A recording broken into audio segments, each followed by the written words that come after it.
good evening, ladies and gentlemen. I'm your host, Misha Bajwa Chaudhary, and I welcome you all to News 18 Bihar Jharkhand Education Conclave.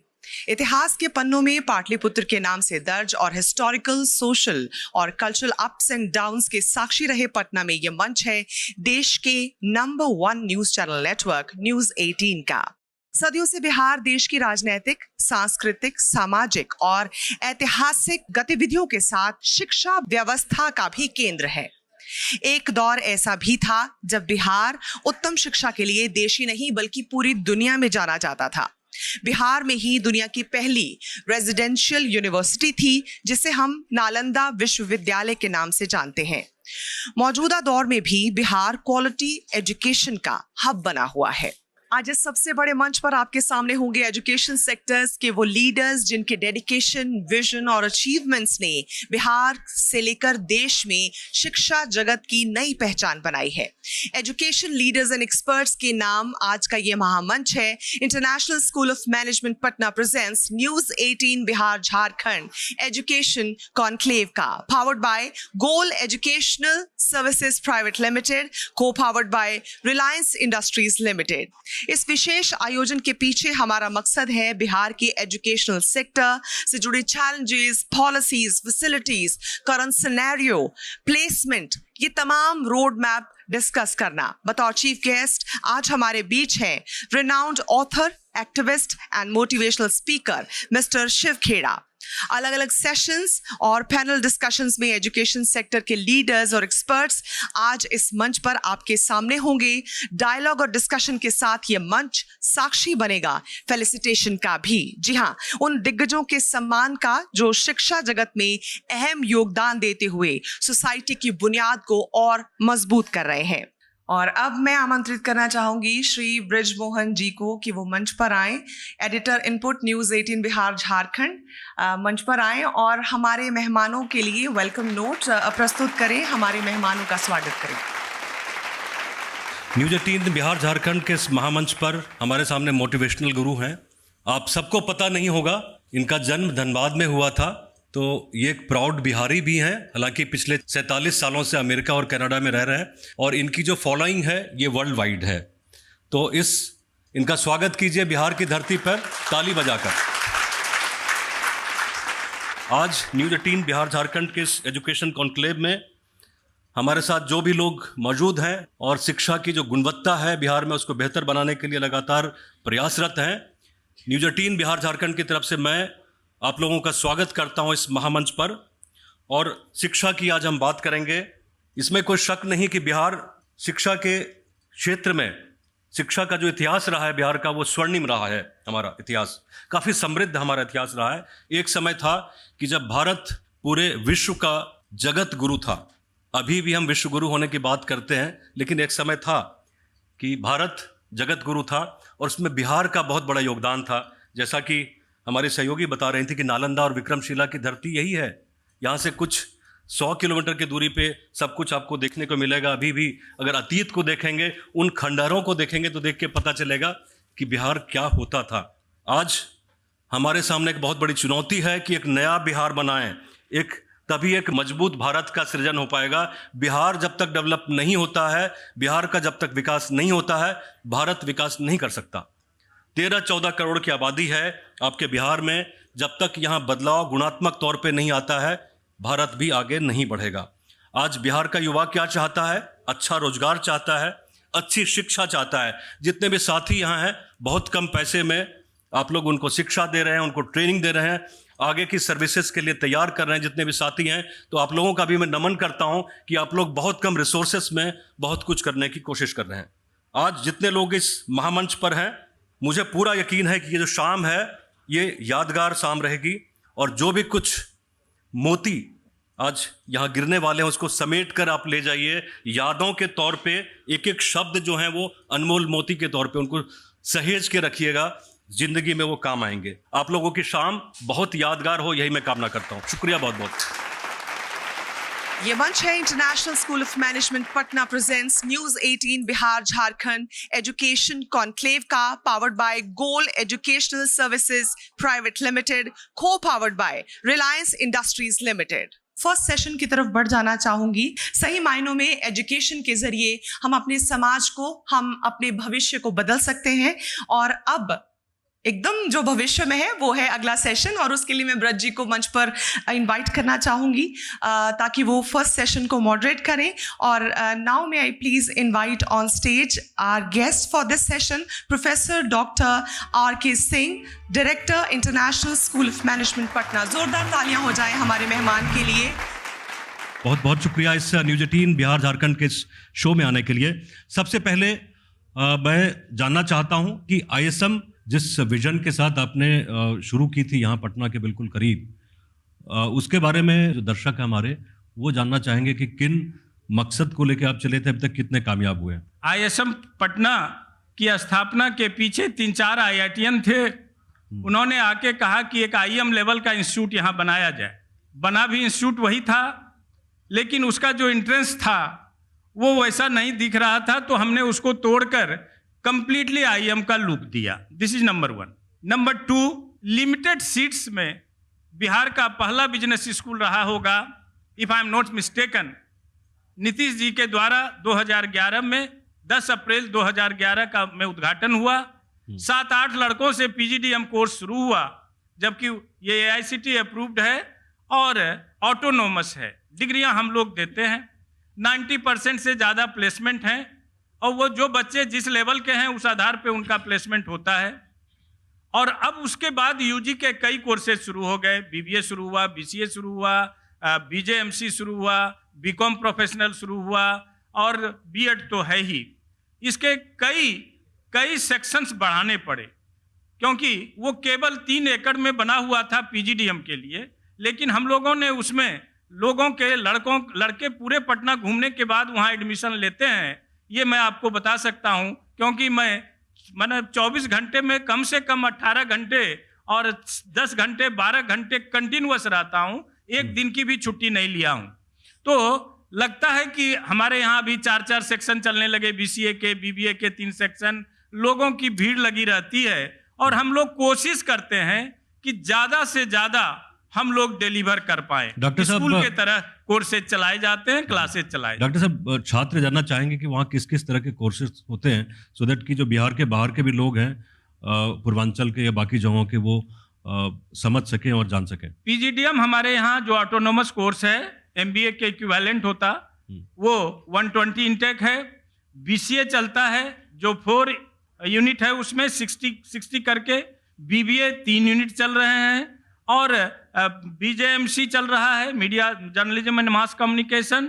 BCom professional जो Delhi university में काफ़ी प्रचलित है, वो courses भी चल रहे हैं। B.Ed चल ही रहा है। जो लोग मैनेजमेंट की पढ़ाई करते हैं उनको लगता है कि ये जो कोर्सेज होंगे काफ़ी महंगे होंगे, तो थोड़ा इसके बारे में बताइए, क्या अफोर्डेबल कोर्सेज हैं, लोग अफोर्ड कर सकते हैं बिहार के छात्र? बहुत ही रिजनेबल प्राइस पे हमारे बीच खैरा साहब बैठे हुए हैं। मैं बताना चाहता हूँ कि बिहार यूनियन का पहला स्टेट है, सो फार एजुकेशन सेक्टर इज कंसर्न, जहां माननीय मुख्यमंत्री श्री नीतीश कुमार जी के द्वारा जो 7 निश्चय JP ने शुरू किए, नीतीश जी उनके शिष्य के रूप में शुरू किया, उसमें एक निश्चय जो है वह स्टूडेंट क्रेडिट कार्ड है, जो आज तक बिहार को छोड़कर किसी भी प्रांत में नहीं है। उसका लिमिट 4 लाख रुपए हैं। जो भी बच्चे बिहार से +2 करेंगे, वो देश के किसी भी कोने में जाकर अगर अध्ययन करना चाहते हैं तो उन्हें ये 4 लाख रुपया सरकार की ओर से मिलेगा। इसका क्या प्रोसेस है, लोग जानना चाहेंगे, क्योंकि बहुत से लोग जो ग्रामीण क्षेत्रों से आते हैं उनको दिक्कत होती है कि उसको किस तरह से अप्लाई करें, क्योंकि फैसिलिटी तो बहुत अच्छी है। जो लड़के मान लीजिए ISM पटना में रजिस्ट्रेशन करा लिया, उसके बाद उन्हें डिमांड बनाकर, नोट बनाकर हम लोग सिग्नेचर करके उनको दे देते हैं, और जो यहाँ DRCC का ऑफिस है वहाँ जाके वो जमा करते हैं। उसका फॉलोअप जो है उनके डिस्ट्रिक्ट कंसर्न से होता है, और कुछ दिन के बाद अगर वो हॉस्टल भी चाहते हैं तो फर्स्ट ईयर का जो फी इंक्लूडिंग हॉस्टल जो होता है वो हमारे कॉलेज के अकाउंट में आ जाता है। और फिर उसके साथ सेकेंड ईयर में भी जब वो जाते हैं, थर्ड ईयर में जाते हैं, तो क्रमशः फी के अनुसार जो हम लोग बना के देते हैं उसके आधार पर सरकार उसको पास कर देती है। बहुत ज़्यादा कठिनाई कहीं नहीं होती, न कोई उसमें लाल फीताशाही है और न कहीं 1 रुपये देने की जरूरत होती है, जैसा मेरा अपना अनुभव रहा है। जैसा कि आपने बताया कि 80 to 90% प्लेसमेंट भी हो रहा है, कुछ बाहर की यूनिवर्सिटीज के साथ में आपके टाई अप भी हैं? फॉरेन यूनिवर्सिटी के साथ टाइप करने की बात हो रही थी। MIT का, उनके साथ का जो स्कूल है, हार्वर्ड बिजनेस स्कूल के साथ भी कुछ कोर्सेज मिलकर चलाने चाहे। जो ब्यूरोक्रेट्स हैं वो कोर्स करना चाहते थे, लेकिन उनके फी काफ़ी हाई रहे। इस सेशन में हम लोग शुरू नहीं कर पाए हार्वर्ड बिजनेस स्कूल के साथ। MIT के साथ भी थी, तो फिर हम लोगों को लगा कि अब जब हम लोग यूनिवर्सिटी की तरफ बढ़ेंगे तो इंफ्रास्ट्रक्चर का क्रिएशन होगा, बढ़िया सा होगा, तब MIT के साथ हम लोग शुरू कर पाएंगे। हार्वर्ड बिजनेस स्कूल के साथ सारी प्रक्रिया पूरी हो चुकी थी, लेकिन फी इतने हाई रहे जिसके चलते इस सेशन में हम लोग एडमिशन नहीं ले पाए। जाते जाते एक चीज जानना चाहेंगे कि जो छात्र यहाँ से अपनी पढ़ाई पूरी करते हैं, प्लेसमेंट के लिए कौन कौन सी कंपनियां आई हैं जो मतलब टॉप 500 कंपनियों में? टॉप 5 ग्रेड कंपनियों में कोई कंपनी नहीं है, लेकिन मिडिल ग्रेड में और उससे जैसे जैसे स्टूडेंट का कैलेबर होता है उसके आधार पर वो कंपनियां आती हैं। लेकिन मैं इतना जरूर कह सकता हूं 98% तक हमारे यहाँ प्लेसमेंट हो जाते हैं। ये मैं कहने के लिए, प्रमोट करने के लिए या प्रोजेक्ट करने के लिए नहीं बोल रहा हूँ, बड़ी विनम्रता और ईमानदारी के साथ बोल रहा हूँ। लेकिन जाने के पहले मैं एक बात जरूर आप सबों को कहना चाहूँगा, विनती करना चाहूँगा कि आज का एजुकेशन, ये शिक्षा का प्लेटफॉर्म है, शिक्षा पर बहस हो रही है, इंक्लूसिव नहीं एक्सक्लूसिव एजुकेशन हो और भारतीय भाषाओं में हो। आप पूछेंगे क्यों? क्योंकि मैं समझता हूँ कि फर्राटेदार इंग्लिश बोलना, अच्छी इंग्लिश बोलना उतना अच्छा नहीं है जितना अच्छे विचार किसी भी भाषा में बोलना आवश्यक है। शिक्षा केवल एक्सक्लूसिव ही होने से काम नहीं चलेगा, समग्रता से होने से काम नहीं चलेगा, बल्कि शिक्षा को संस्कृति से भी जोड़ना पड़ेगा। जो हमारी भारतीय संस्कृति है उसके साथ जोड़ना पड़ेगा। डॉक्टर साहब, एक आखिरी सवाल, आप समाजवादी आंदोलन से भी जुड़े रहे हैं, आपके विचारों पे उसकी छाप भी हम देख रहे हैं, तो क्या आप हिंदी की वकालत कर रहे हैं कि जो मैनेजमेंट की पढ़ाई कर रहे हैं या बाकी जो टेक्निकल एजुकेशन कर रहे हैं उसमें हिंदी पे भी जोर देना चाहिए? मैं ये कहना चाह रहा हूं, आपको जानकर ये आश्चर्य होगा, सारे विद्वान यहाँ बैठे हैं, ये जो नई शिक्षा नीति है उसमें ये कहा गया है श्रीमान कि मेडिसिन, लॉ, इंजीनियरिंग, जो जिस तरफ लड़कों का ज्यादा झुकाव होता है उसकी भी पढ़ाई उसके रीजनल लैंग्वेजेज में होना चाहिए। आपको विश्वास दिलाना चाहता हूं, ऑन रिकॉर्ड कहना चाहता हूं, हमारे देश में 8 ऐसे राज्य हैं जहां की तमिल में, हिंदी में, तेलुगु में, अब बंगला में, ये सारे भाषाओं में इंजीनियरिंग की पढ़ाई शुरू हो गई, मेडिसिन की पढ़ाई में विलंब है। और ये सारे जो हैं स्टेट कमोबेश काफ़ी विकसित स्टेट रहे हैं देश के, वहाँ भी रीजनल लैंग्वेजेज में इंजीनियरिंग और मेडिसिन वगैरह की पढ़ाई, इवन लॉ पढ़ने के लिए लोग जाया करते थे। हम लोग कहानी सुनते थे, बैरिस्टर बनने के लिए लोग इंग्लैंड जाया करते थे। आज हमारी सरकार कह रही है, हमारी शिक्षा नीति जो 34 साल के बाद आई, वह यह कह रही है कि आप रीजनल लैंग्वेजेज में चीज़ों को बढ़ाएं, ताकि अब उनका ग्रॉस इनरोलमेंट रेशियो जो हमारे यहाँ 27-28% है, जबकि विदेशों में, डेवलप्ड कंट्रीज में 50 से ऊपर है। आज 18% लड़कियां हायर एजुकेशन में आ रही हैं, 20% सीट लड़कियों के लिए IIT में बढ़ाए जा रहे हैं। तो इन सारी चीज़ों को देखते हुए हमें लगता है कि ये भाषा का जो ये बैरियर रहा है इसे दूर क्या करना चाहिए। क्योंकि हम जानते हैं जब लड़का 12 पास करके आता है तो उसके सामने 3 समस्याएं होती हैं। आर्थिक समस्या होती, अब वहाँ पे डायरेक्ट बेनिफिट ट्रांसफर है, चाहे वो SC/ST का स्कॉलरशिप हो, चाहे स्टूडेंट क्रेडिट कार्ड हो। इसके बाद कह सकते हैं हम लोग कि परिवेश की बात होती है, तो परिवेश में ज़्यादातर बच्चे हमारे बिहार बोर्ड से आते हैं और माने ऐसे ही CBSE बोर्ड से कम आते, ज़्यादा भी आते हैं। मिला जुलाकर उनके सामने भाषा की समस्या होती है, उसको दूर करने की जरूरत है। और तीसरी समस्या जो हम कहेंगे एटमॉस्फेयर का, क्योंकि कोई भी यूनिवर्सिटी हमारे देश में ये चर्चा चली, बिहार में भी चलने लगी कि हम बड़े top rank foreign university Harvard MIT सबका कैंपस बनाएंगे। ये यूनिवर्सिटी वो केवल इंफ्रास्ट्रक्चर नहीं है, बिल्डिंग नहीं है हार्वर्ड, वो केवल क्रिएशन नहीं है बिल्डिंग का कि आप उसको वहां से उठा के यहां कर देंगे। कोई भी यूनिवर्सिटी विश्व का वह डिपेंड करता 3 पैरामीटर पर, सोशल, पॉलिटिकल, कल्चरल और फिर कह सकते हैं कि economic context of the environment पर डिपेंड करता है। चाहे वो हार्वर्ड हो, चाहे वो कैम्ब्रिज हो। What exactly I mean to say कि ये सारे जो विचार हैं, राइट, ये विचार बहुत अच्छे तरीके से फाउंडेड नहीं हुए और हम लोग सोचते हैं कि इससे हम बहुत ज़्यादा बढ़िया कर पाएंगे। ये मेरी अपनी विचार है, लेकिन देश अपने इस अनुसार सोचता है। लेकिन इस देश का एक नागरिक मैं भी हूं, तो हमें भी अपने विचार रखने का अधिकार और शुक्रिया बहुत बहुत आपका। आपने काफ़ी विस्तार से अपने विचार रखे और जिस तरह से बिहार के स्टूडेंट्स को आप मौका दे रहे हैं बहुत एफोर्डेबल प्राइसेस में, इसके लिए हम आपका बहुत बहुत धन्यवाद करते हैं।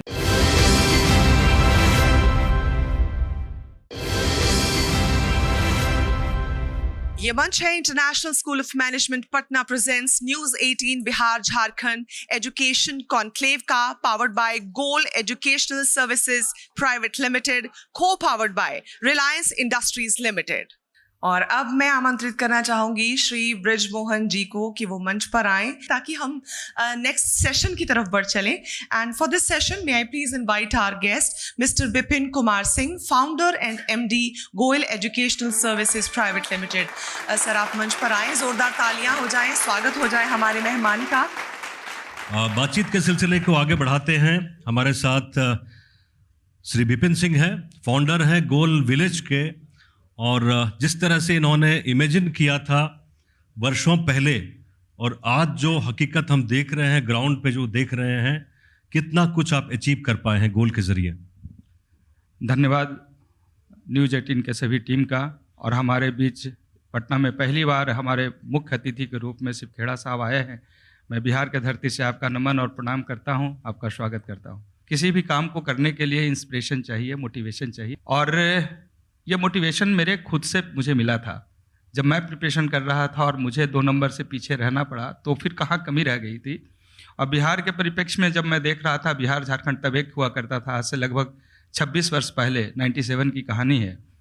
बिहार के बच्चे कई वर्षों तक तैयारी करते थे। वो मेडिकल इंजीनियरिंग इसलिए करना चाहते हैं यहाँ के बच्चे आज भी, क्योंकि उन्हें लगता है एक तो सीट ज़्यादा है, सहजता से वहाँ तक हम पहुँचते हैं। 14 करोड़ जनसंख्या जिसकी आबादी की बात आज कर रहे हैं, तब भी काफ़ी बड़ी जनसंख्या थी। काफ़ी दिनों तक बच्चे तैयारी करते रहे और उनको सफलता नहीं मिल रही। पैसा इतना नहीं है कि वो अपने राज्य से बाहर जाकर और किसी बड़े संस्थान का वो सेवा ले सकते हैं। फिर मुझे लगा कि कैसे और किस तरीके से कम पैसे में इन साधारण बच्चों के सपने को साकार किया जाए। उस पर हमने अपनी काम शुरू की और पहली बार पूरे भारतवर्ष में एक एक्सपेरिमेंट किया गोल का। वो प्रैक्टिस सेंटर के रूप में आया था, जिसमें प्रैक्टिस करवाकर बच्चों को उनकी कमियों को सामने रखते हुए टीचर्स से उसको सपोर्ट करके और कम समय में बहुत अच्छे रिजल्ट्स तक हम लोगों ने पहुंचाया। ये सिलसिला आगे जारी रहा। साधारण बच्चे भी निकलकर जब अच्छा करने लगे और उसका प्रोत्साहन जब हमें मिला, अभिभावकों का प्रोत्साहन मिला, तो एक बड़ी लकीर खींचने की इच्छा हुई। मेरा बिहार से निकलकर पहले संस्था हम थे, जब हम बनारस गए, बोकारो गए, दिल्ली, लखनऊ, इलाहाबाद, ऐसे होते हुए बिहार, झारखंड, छत्तीसगढ़ के 18 ब्रांच हम लोगों ने सेवाएं दी। वहाँ बच्चों के साथ हमने काम किया। उसी कड़ी में आगे बढ़ते हुए गोल विलेज की कल्पना हुई। 2010 में उसका एक्विजिशन शुरू हुआ। 12 एकड़ में वो कैंपस आज बना हुआ है।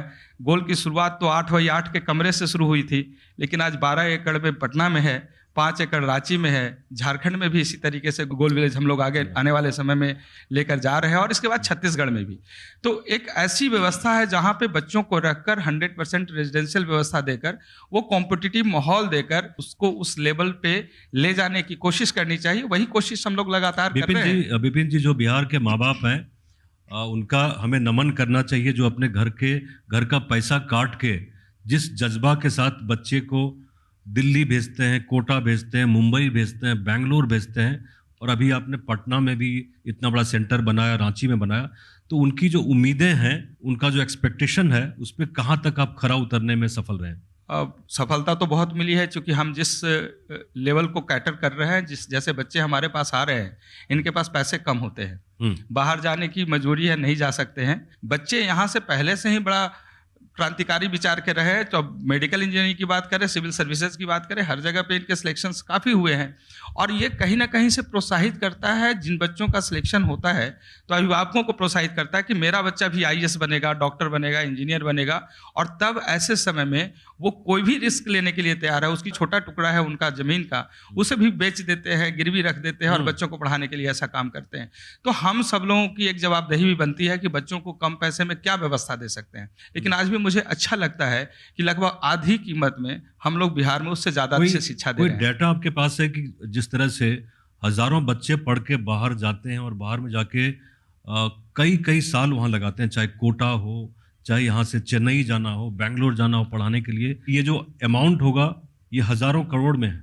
यस सर, लगभग इसके जो रफ डेटा आता है हम लोग के पास 4 से 5 हज़ार करोड़ का है पर ईयर का है, जो मेडिकल इंजीनियरिंग और इसके अलावा भी बहुत सारे स्ट्रीम के लिए बच्चे यहाँ से बाहर जाकर पे करते हैं। एक गरीब प्रदेश है हमारा बिहार, और इसे हमें लगता है कि थोड़ी समझ की ज़रूरत, हम लोग सब लोगों का एफर्ट्स करने की ज़रूरत है, कुछ रिस्क लेने की ज़रूरत है। मुझे भी ऑफर था, जब मेरे पास एक बहुत बड़ा अपॉर्चुनिटी था कि मैं दिल्ली में गया था और दिल्ली ही रह जाता, लेकिन जब ज़रूरत पड़ी, अपनी मिट्टी की खुशबू मुझे बुलाई और हम यहाँ पे आए और काम करने लगे, तो न सिर्फ स्टूडेंट का, अभिभावक का और बाकी लोगों का भी हमें बहुत प्रोत्साहन भी मिला, सहयोग भी मिला। और तब हम लोग काम कर रहे हैं इस पार्ट के लिए कि थोड़ी सी बच्चा तो ले हम लोग अपने लेवल पे।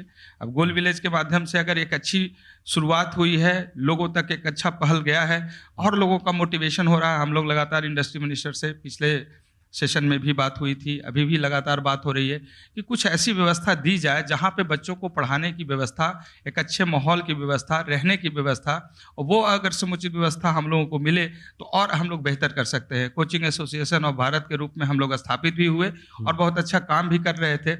लेकिन अब सरकार की पहल आगे अगर होती है तो निश्चित रूप से बिहार की एक बहुत बड़ी जो धनराशि है जो बाहर जा रही है, उसे हम लोग रोकने में बहुत हद तक कामयाबी प्राप्त कर सकते हैं। और बिहार के जो बच्चे हैं जो आर्थिक तौर पे संपन्न नहीं है, वेल ऑफ नहीं है, अच्छी फैमिली से नहीं आते हैं, उनके लिए क्या रास्ता है अगर गोल विलेज को ऑप्ट करना चाहें? पैसे बहुत बड़ा फैक्टर नहीं रह जाता है, जो मेरा अपना अनुभव है इतने वर्षों में, कि जब बच्चों के पास जुनून और इच्छा शक्ति होती है, जब वो मेहनत करना चाहता है और सही दिशा उसे मिल जाए, सही मार्गदर्शन मिले, तो वो बच्चा बहुत अच्छा कर जाता है। तो हमें नहीं लगता है कि बहुत ज़्यादा पैसे की आवश्यकता होती है। जहाँ तक गोल विलेज में एडमिशन का सवाल है, तो वो एक प्रोसेस है, एक प्रक्रिया है। बच्चे जब हमारे यहाँ पढ़ाई करते हैं, पढ़ाई के बाद धीरे धीरे परफॉर्म करते हैं, तो उस परफॉर्मेंस के आधार पे बच्चों को हम लोग वहाँ तक चयन करके ले जाते हैं। और अभी तक 80% का स्ट्राइक रेट रहा है हमारे उन बच्चों का जिनका रिजल्ट होता है। 1000 बच्चों का रेजिडेंशियल है वहाँ पे, और 16,000 से ज़्यादा बच्चे अब तक मेडिकल कॉलेज में गए, देश विदेशों में अपनी सेवा दे रहे हैं, डॉक्टर बने हैं। तो ये बिहार को तो प्राउड फील करा ही रहे हैं, ये बहुत बड़ी बात है। और हमें खुशी इस बात की है कि हमारी टीम ने जिस तरीके से एक बद्ध होकर एक तरीके से लगातार मेहनत कर रही है और बच्चों के लिए रात दिन मेहनत कर रही है। आपको मैं बताऊं कि एक ऐसी संस्था जहां रात में 2 बजे भी टेस्ट लिए जाते हैं बच्चों का, और बच्चे बड़े एंजॉय करते हैं टेस्ट को। मैं इसे भी कहते हुए अभिमान में नहीं, स्वाभिमान में कह रहा हूँ, पूरे भारतवर्ष का सबसे ज़्यादा टेस्ट लेने का एक्सपीरियंस हम लोग के पास है। 2 साल में 150 से ज़्यादा सीरियस टेस्ट हम लोग का होता है, जिसमें बच्चे को तैयार किया जाता है। बच्चे को इस तरीके से भी तैयार किया जाता है कि टेस्ट को देखकर, नीट एग्जामिनेशन या फाइनल एग्जामिनेशन को देखकर कभी डरे नहीं। जेई मेन हो या एडवांस हो, नीट हो, कोई भी एग्जामिनेशन आप देने जा रहे हैं, डर ना हो। इस डर को दूर करने के लिए रात में टेस्ट लिए गए, सुबह में टेस्ट लिया गया, दोपहर में टेस्ट लिया गया। तो बच्चे हर लेवल पे, हर परिस्थिति में वो टेस्ट से घबराने का जो डर निकालते हैं मन से, एक तरह से वो डर निकालते हैं है। जी, संक्षेप में 2 सवाल कि जो बच्चे अभी एग्जाम देने वाले मेडिकल के एग्जाम्स होंगे, उनके लिए क्या सलाह है, और दूसरा पार्ट बी कि गोल की क्या योजना है संक्षेप में? 4 लाइन में कंक्लूड किया जाए तो जितनी पढ़ाई हो चुकी है बच्चों की, उस पर विश्वास करना चाहिए। लास्ट टाइम में नई चीज़ें बिल्कुल नहीं पढ़ना चाहिए, बिल्कुल कूल काम रहना चाहिए। 10 से 12 घंटे की पढ़ाई जो बच्चे कर रहे थे, उनको 8 घंटे पे आ जाना चाहिए। गहरी नींद लेनी चाहिए, अच्छे लोगों से बात करना चाहिए, नकारात्मक लोगों से और नकारात्मक विषयों से दूर रहना चाहिए। मोबाइल और टीवी का जो व्हाट्सएप और बाकी चीज़ें सोशल मीडिया से दूर रहना चाहिए। म्यूजिक सुन सकते हैं और खुश रह सकते हैं। 7 दिनों में बहुत चीज़ें नहीं बदली जा सकती, लेकिन अगर उनकी सोच बदल जाए तो वो जीत सकते हैं। और अगर अपने को समझाने में नाकामयाब हैं तो आप हार जाते हैं। आपका मेरिट, आपका मेधा अच्छा था, अच्छा है, डिपेंड करता है कि आप सोचते कैसे हैं। पहली तो ये बातों का संक्षेप में आपका आंसर था।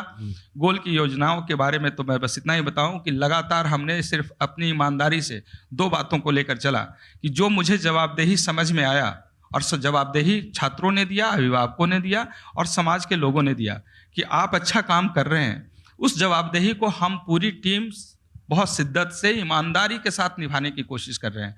तो आने वाले समय में 100% रिजल्ट आए, इसकी लगातार प्रयास है। हम कहाँ तक पहुँच पाएंगे ये समय बताएगा, लेकिन ऐसे कैंपस और ऐसी व्यवस्था, ऐसा मोटिवेशन, ऐसी चीज़ें हम लोग छात्रों को देना चाहते हैं जो बिहार, झारखंड और छत्तीसगढ़ जैसे या उड़ीसा जैसे राज्यों से आते हैं। अभी हम बिहार में एक परिवर्तन तो कर ही चुके हैं कि बिहार से बच्चे बाहर जाते थे, आज राजस्थान से, यूपी से, आंध्र प्रदेश से, तेलंगाना से, मध्य प्रदेश से हमारे यहाँ बच्चे हैं और इसकी संख्या लगभग सैकड़ों में है। तो शुरुआत तो हो गई है बच्चों को वापस आने का। बहुत अच्छी तो मुझे लगता है कि आने वाले समय में एक अच्छा परिणाम लेकर आएगा। आप लोग का उत्साह, प्रोत्साहन और मोटिवेशन मिलता रहा है। निश्चित रूप से विपिन जी, आपके पास विकल्प था कि आप दिल्ली में रह जाते, बॉम्बे में रह जाते, वहीं कुछ करते, लेकिन आपने बिहार को चुना और बिहार की मिट्टी को चुना और हजारों बच्चों को एक दिशा दे रहे हैं, उनके भविष्य को आप संभाल रहे हैं। आपका बहुत बहुत शुक्रिया न्यूज़ 18 बिहार झारखंड के इस कार्यक्रम में जुड़ने के लिए, एजुकेशन कॉन्क्लेव को सफल बनाने के लिए।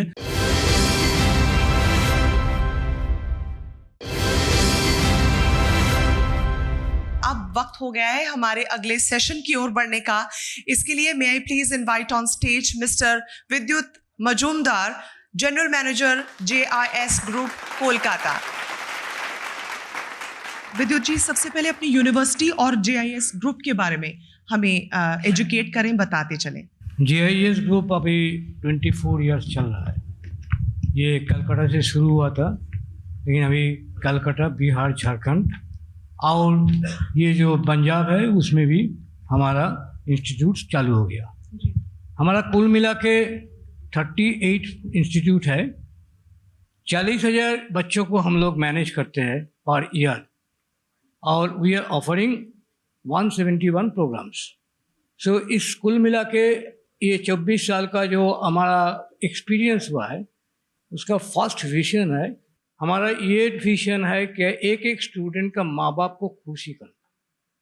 वो खुशी हो जाएगा, वो जब ख़त्म होगा उनका कोर्स, बाहर में जाएगा, कोई हायर एजुकेशन में चला जाता है, कोई इंडस्ट्री में जाता है और कोई अपना बिजनेस शुरू करता है।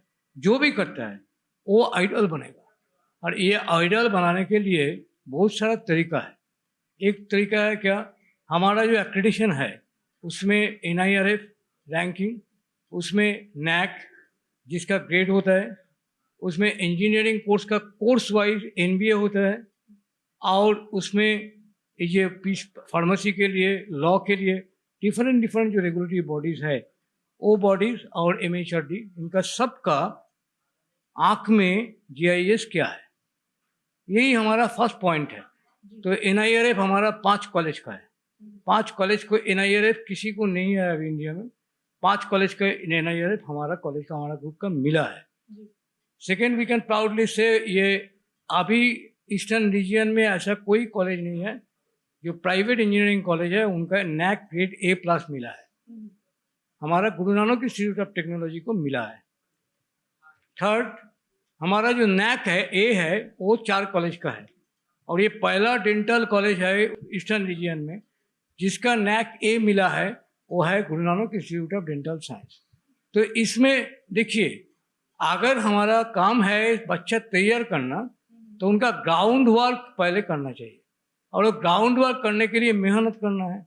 हर बच्चे को ध्यान से पढ़ाना है, हर बच्चे को फीडबैक लेना है, और इंस्टीट्यूट में डिसिप्लिन होना चाहिए, क्योंकि हमारा 14 कैंपसेस है, वो 14 कैंपस, मोर देन 700 एकर्स।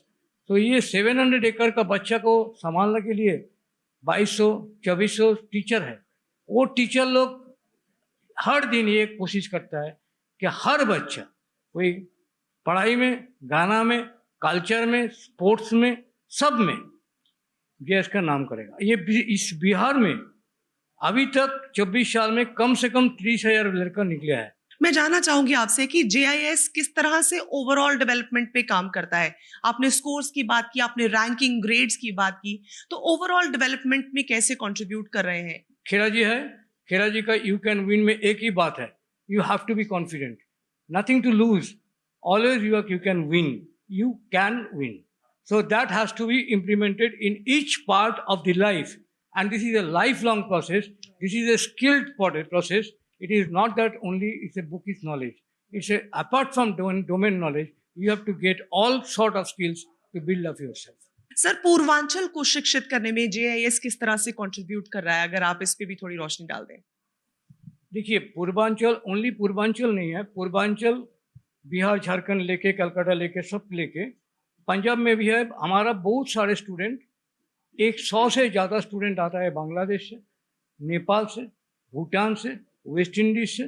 हमारा टोटल तालमेल है 17 कंट्रीज से, और ये 17 कंट्रीज में 33 यूनिवर्सिटीज में हमारा MOU हुआ है, जिस MOU में इंजीनियरिंग है, मेडिकल है, सब कुछ है। सो पूर्वांचल के लिए हमारा जो टारगेट है, जो हमारा तरीका है, वो है रेप्यूटेड इंस्टीट्यूट बनना, जो ऑल इंडिया में पता चलेगा कि Purvanchal is not less than any other place of India. Sir, अब पश्चिम बंगाल से लेकर बिहार तक अगर मैं आपसे पूछूं कि शिक्षा के क्षेत्र में किस तरह के बदलाव की जरूरत है? जी देखिए, फ्यूचर चेंजेस अभी जो भी बोलिए है, students are thinking about digitization, उनका हाथ में mobile. So we have changed in first point that we have introduced a process that is known as flip learning.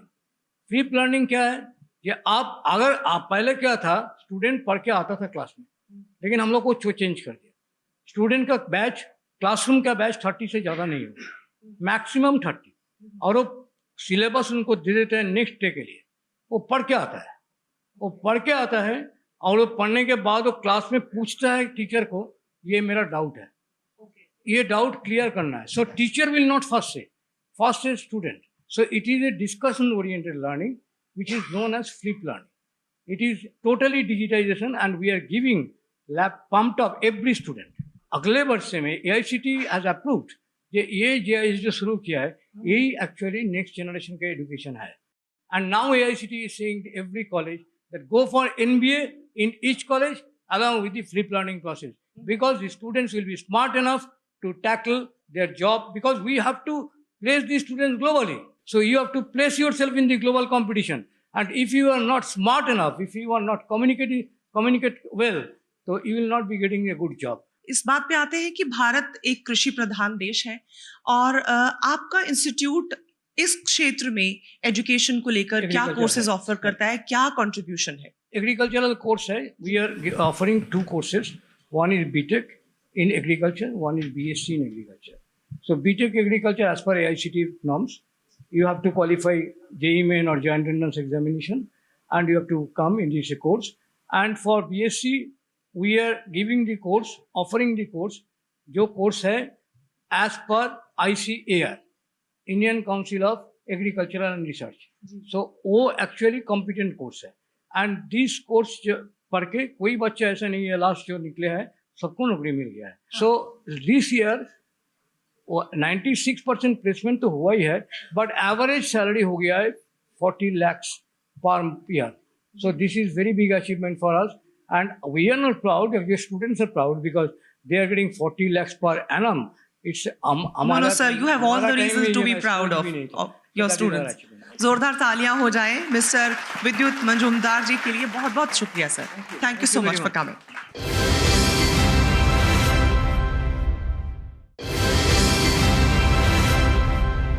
ये मंच है International school of management Patna presents News 18 Bihar Jharkhand education conclave का, powered by Goal Educational services private Limited, co-powered by Reliance Industries Limited. हमारी जिंदगियां इतनी भागदौड़ भरी हैं कि मोटिवेशन पल पल हर पल चाहिए होती है।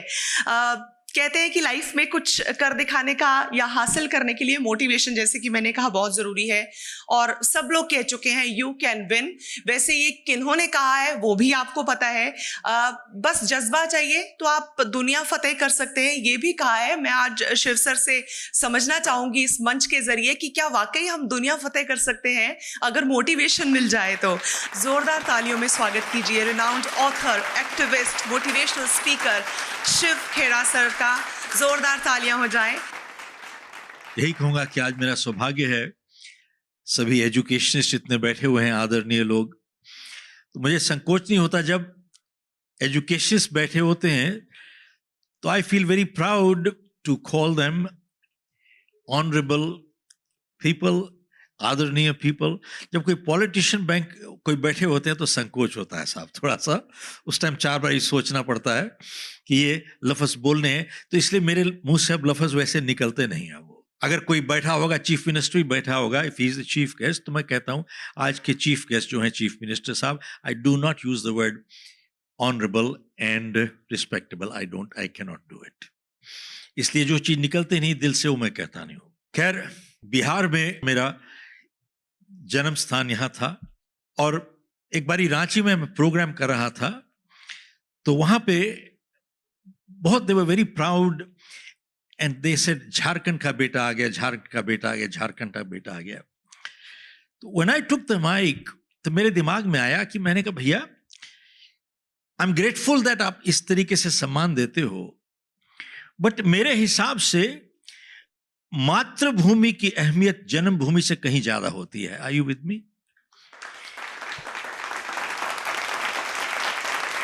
तो मेरे हिसाब से मैंने कहा यही कि मातृभूमि की अहमियत जन्मभूमि से कहीं ज्यादा होती है। पहले बिहार था, अब झारखंड बन गया। मान लिया झारखंड के 2 टुकड़े हो जाएंगे तो फिर मैं क्या हो जाऊंगा? आज झारखंडी हो गया तो कुछ और बन जाऊंगा। मैंने कहा भैया वी मस्ट गेट आउट, ये रीजनल सिस्टम जो हमने अपना बनाया है, अपने आप को इतने तंग जगह बांध लिया है, this is actually destroying our country. Are you with me? This is destroying our country outright. Education की बात है, परसों ही I was addressing the food ministry और मंत्री भी बैठे थे वहां पर, एंड वो भी वहां पर एक चिंतन शिविर कर रहे थे। तो मेरे दिमाग में एक बात आई कि as a educationist, as a parent और टीचर, हमने अपने बच्चों को 2 चीज सिखाते हैं साहब, सक्सीड एंड विन। 2 ही लफ्ज सिखाते हैं, succeed and win, succeed and win and succeed and win, 2 लफ्ज। बट साहब मैं आपसे पूछना चाहता हूं, क्या जिंदगी only it succeeds and wins? Don't we fail in life? Don't we lose in life? क्या जिंदगी हमेशा ऊपर जाती है या ऊपर नीचे भी आती है? यस, नो, ऊपर नीचे भी आती है। But we never teach our children how to lose and how to fail.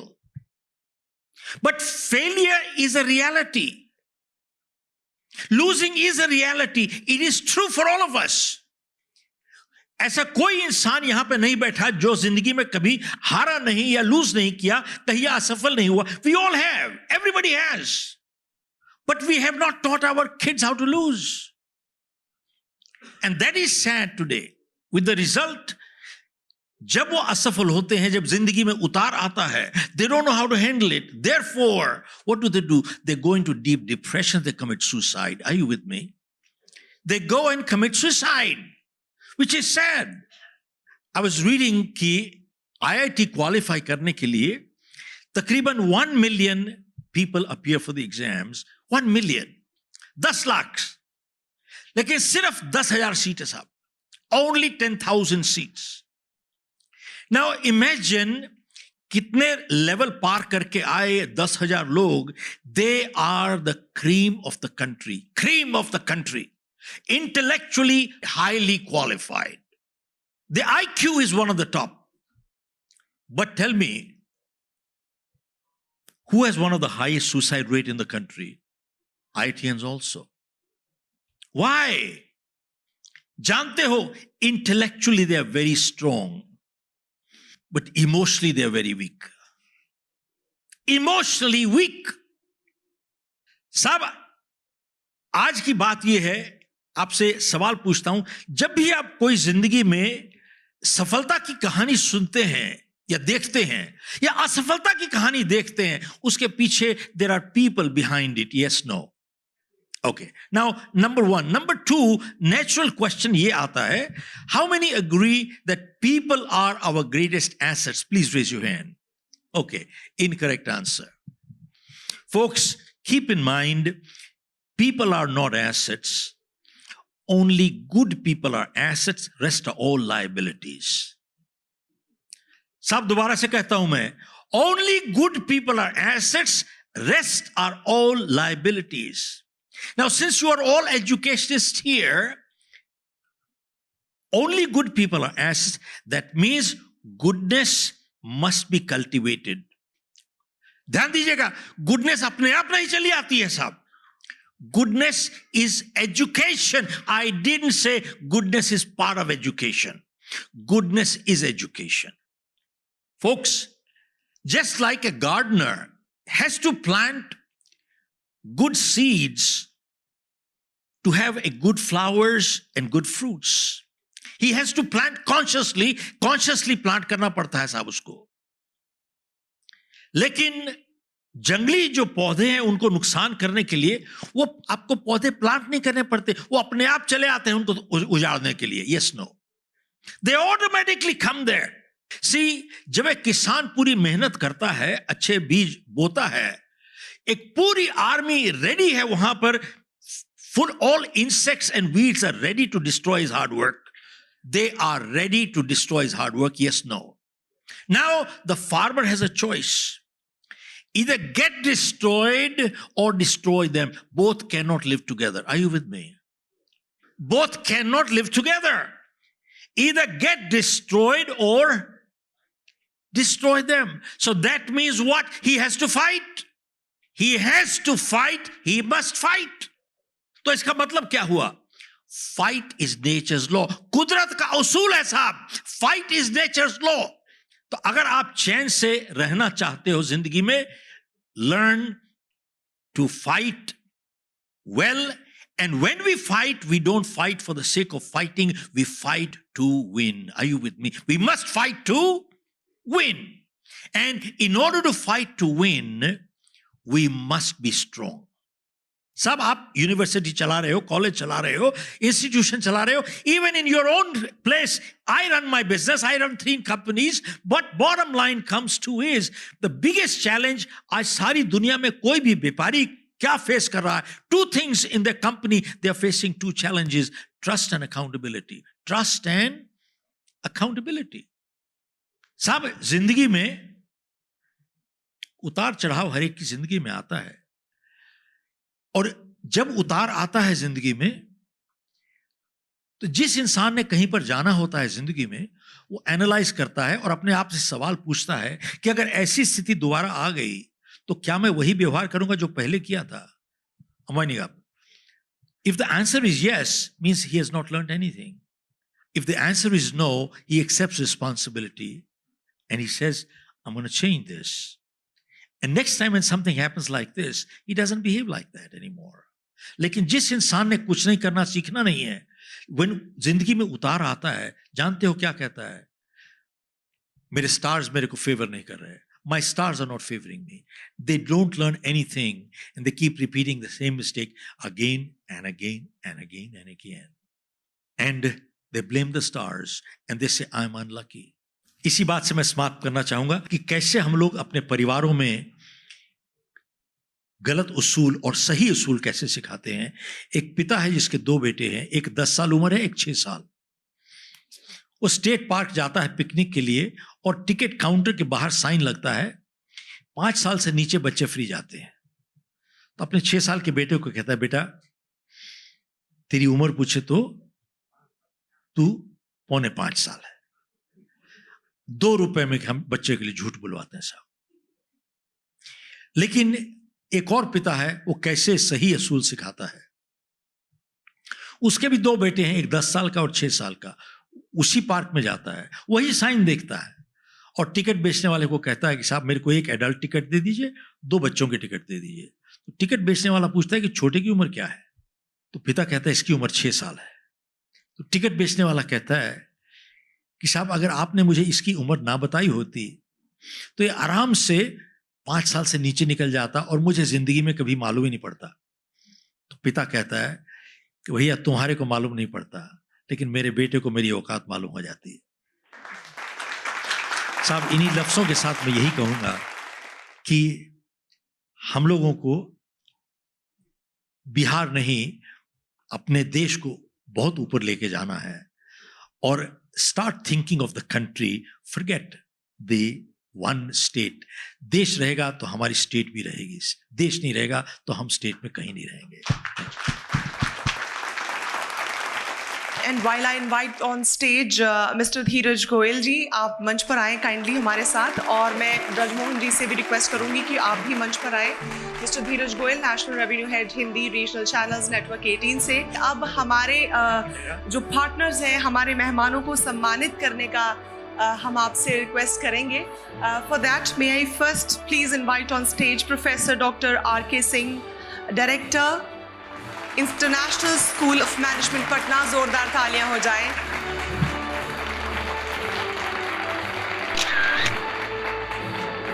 May I now invite on stage Mr.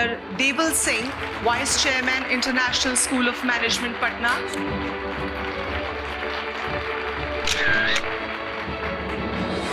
And now may I please invite on stage Mr. Bipin Kumar Singh, Founder and MD, Goal Educational Services Private Limited. And now may I please invite on stage Mr. Vidyut Majumdar, General Manager, JIS Group, Kolkata. और अब मैं request करूंगी धीरज जी से, ब्रज जी से, कि वो हमारे आज के chief guest mister Shiv Khera ji को एक छोटी सी भेंट हमारी तरफ से प्रस्तुत करें। A small little token of our appreciation for Mr. Shiv Khera. Before we wind up, I'd like to take this opportunity to thank our partners, जिनकी वजह से, जिनकी बदौलत ये शाम मुमकिन हो पाई। Our presenting sponsor, International School of Management, Patna, powered by Goal Educational Services Private Limited, co-powered by Reliance Industries Limited. और आप सभी का बहुत बहुत शुक्रिया इस आयोजन का हिस्सा बनने के लिए। And with that, this is your host Misha Bajwa Chaudhary signing off. Thank you so much.